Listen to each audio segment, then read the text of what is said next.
ಸಾರಿ ಅಮ್ಮ, ಯಾಕೆ ಅಂತ ಕೇಳಬೇಡ, ಒಂದ್ಸರ್ತಿ ಕೇಳಿಸ್ಕೊ ಪ್ಲೀಸ್. ಯಾರ ಮೇಲೆ ಕೋಪ ಇದ್ರೂ ತೊಗೊಂಬಂದು ನಿನ್ನ ಮೇಲೆ ತೋರಿಸ್ತೀನಿ. ಒಂದಿನಾನು ಉಲ್ಟಾ ಮಾತಾಡಿಲ್ಲ ನೀನು.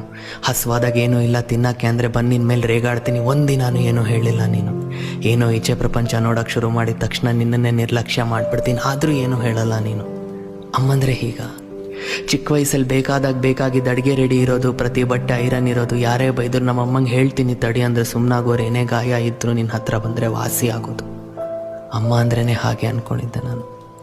ಅರ್ಥ ಆಗಲಿಲ್ಲ ಅಮ್ಮ ಆಗ. ನಾನು ಹುಟ್ಟಾದ್ಮೇಲೆ ನಿನ್ನ ಜೀವನನೇ ನಾನು ಆಗೋದೆ ಅಂತ. ನೀನೇನು ಆಗ್ಬೇಕಂತಿದ್ದೆ ಅಮ್ಮ. ನಿನ್ನ ಆಸೆಗಳೇನೋ ಒಂದ್ಸರ್ತಿ ಹೇಳೋ ಅಲ್ಲ ಪ್ಲೀಸ್. ನಿನ್ನ ಖುಷಿನೇ ನನ್ನಲ್ಲಿ ಕಾಣ್ತೀಯ ಅಮ್ಮ. ನಾನೇನು ಮಾಡಲಿ ನಿನ್ನ ಖುಷಿ ಪಡ್ಸಕ್ಕೆ ಹೇಳು. ಯಾವುದ್ರಲ್ಲಾದರೂ ಸೋತ್ರೆ ಮುಂದೆ ನಿಂತು ನಿನ್ನ ಮೇಲೆ ಹಾಕೋತೀಯ. ಒಂದು ಚೂರು ಏನೇ ಗೆದ್ರು ಹಿಂದೆ ಹೋಗಿ ಎಲ್ಲ ನಿಂದೆ ಅಂತೀಯ. ಹೇಗಮ್ಮ? ದೇವರೆಲ್ಲ ಕಡೆ ಇರೋಕ್ಕಾಗಲ್ಲ ಅಂತ ಅಮ್ಮನ ಕಳಿಸ್ತಾರಂತೆ. ದೇವ್ರನ್ನ ಹೇಗೆ ಪೂಜಿಸ್ತೀವೋ ನಿನ್ನೂ ಹಾಗೆ ಆರಾಧಿಸ್ತೀನಿಮ್ಮ. ಯಾರ ಜೊತೆ ನಾವು ಮನಸ್ತಾಪ ಆದರೆ ಹೋಗಿ ಕ್ಷಮೆ ಕೇಳ್ತೀವಿ. ನಿನ್ನ ಜೊತೆ ಆದರೆ ನೀನೇ ಅಲ್ವಾ ಅರ್ಥ ಮಾಡ್ಕೊತೀಯ ಅಂತ ಸುಮ್ಮನಾಗಿ ಹೋಗ್ತೀವಿ. ಟೇಕನ್ ಫಾರ್ ಗ್ರಾಂಟೆಡ್ ಅಮ್ಮ ನಿನ್ನ ಪ್ರೀತಿ. ಸಾರಿ. ನಿನಗೇನು ಇಷ್ಟ ಅಮ್ಮ? ಆದರೆ ನಿನ್ನನ್ನು ರಾಣಿ ಥರ ನೋಡ್ಕೋಬೇಕು ಅಂತ ಆಸೆ ನನಗೆ.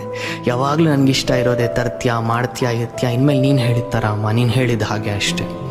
ನೀನು ಬೆಳೆಸಿರೋ ಮಗು ದೊಡ್ಡದಾಗಿದೆ, ನಿನ್ನ ಜವಾಬ್ದಾರಿ ಮುಗಿದಿದೆ.